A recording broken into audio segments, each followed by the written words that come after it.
আজকের রেসিপি এঁচোড় চিংড়ি। প্রথমে চিংড়ি মাছ নিয়েছি আর এঁচোড়টাকে নিয়েছি। চিংড়ি মাছের খোলাটা প্রথমে আমি ছাড়িয়ে নিচ্ছি আর এঁচোড়টাকেও কেটে নিচ্ছি। এবার খোসাগুলো আমি ছাড়িয়ে নিচ্ছি প্রথমে।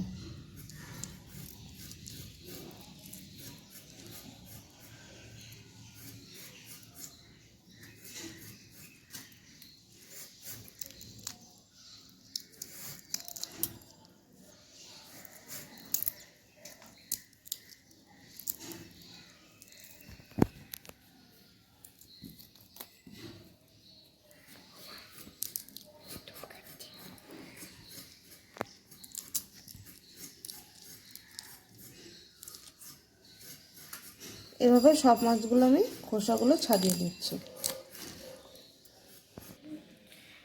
চিংড়ি মাছের খোসাগুলো ছাড়ানো হয়ে গেছে সবগুলোর। এবার মাছটাকে আমি ধুয়ে নিচ্ছি।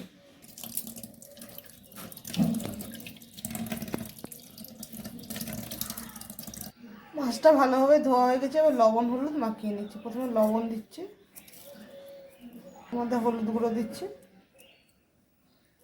দিয়ে মাছগুলোকে ভালোভাবে মাখিয়ে রাখছি। মাছগুলোয় লবণ হলুদ মাখানো হয়ে গেছে। এবার মাছগুলোকে আমি ভেজে নেব।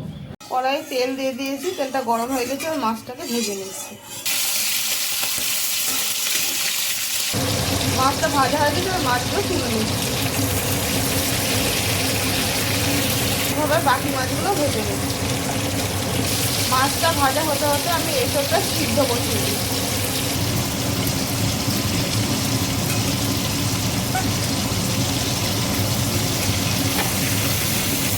এঁচোড়টা সিদ্ধ হয়ে গেছে, মাছগুলো সব ভাজা হয়ে গেছে। এবার আমি আলুগুলো ভেজে নেব।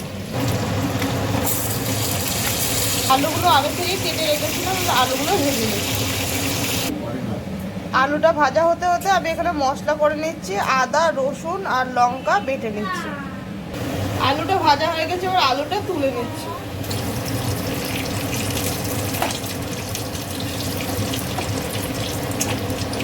এদিকে আমার মশলাটাও করা হয়ে গেছে। একই তেলে আমি এবার পেঁয়াজগুলো দিয়ে দিচ্ছি।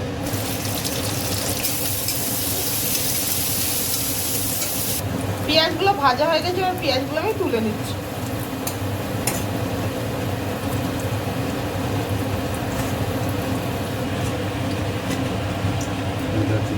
এর মধ্যে ফোড়ন দিচ্ছি এলাচ লবঙ্গ আর দারচিনি।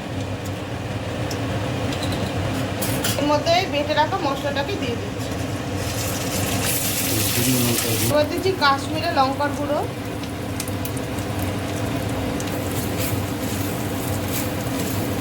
এবার এর মধ্যে সিদ্ধ করা এঁচোড়গুলোকে দিয়ে দিচ্ছি।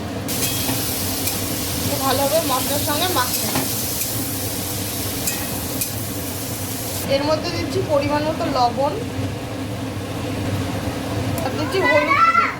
এর মধ্যে ভেজে রাখা আলুগুলোকে দিয়ে দিচ্ছি। এর মধ্যে দিচ্ছি কেটে রাখা টমেটো কুচিগুলো, দিয়ে সবগুলো একসঙ্গে মিশিয়ে নিচ্ছি। এর মধ্যে একটু গরম জল দিয়ে দিচ্ছি।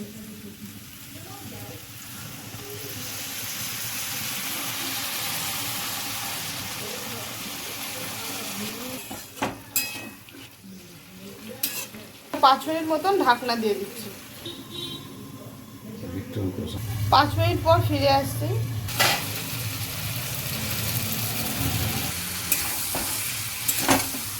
মধ্যে এবার ভেজে রাখা মাছগুলোকে দিয়ে দিচ্ছি।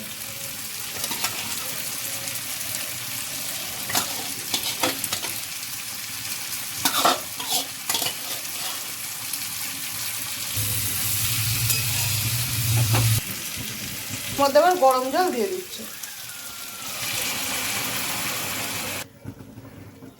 10 মিনিট মতন আবার ঢাকনা দিয়ে দিচ্ছি। 10 মিনিট পর ফিরে এলাম।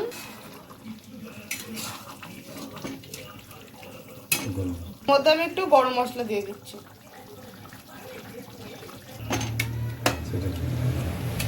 তৈরি হয়ে গেছে এঁচোড় চিংড়ি। এবার একটা পাত্রে নামিয়ে নিচ্ছি। তৈরি হয়ে গেছে এঁচোড় চিংড়ি।